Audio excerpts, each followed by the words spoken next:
ऐसे 3 युद्ध जिसने बदल दिया भारत का इतिहास। नंबर 1, तराइन का दूसरा युद्ध। पृथ्वीराज चौहान ने मोहम्मद गौरी को 17 बार युद्ध में हराया और भारत की रक्षा की।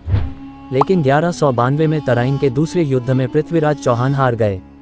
उनकी हार के साथ ही भारत में मुस्लिम शासन की शुरुआत हुई और कुछ ही वर्षों में दिल्ली सल्तनत ने पूरे भारत पर कब्जा कर लिया। नंबर 2, पानीपत का दूसरा युद्ध। दिल्ली के अंतिम हिंदू शासक राजा हेमू 1556 में पानीपत के दूसरे युद्ध में मुगलों को लगभग हरा ही दिया था, लेकिन तभी एक तीर कहीं से आकर उनकी आंख में लगा, जिससे वे युद्ध हार गए।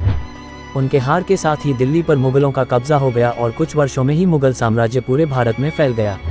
नंबर 3, पानीपत का तीसरा युद्ध। मराठाओं ने मुगलों को हराकर अपनी सीमाएं अफगानिस्तान के अटक तक फैला ली थीं। लेकिन 1761 में पानीपत के तीसरे युद्ध में मराठा हार गए। इस हार के बाद मराठा साम्राज्य बहुत कमजोर हो गया था, जिसके कारण अंग्रेजों ने बिखरे हुए भारत पर आसानी से कब्जा कर लिया।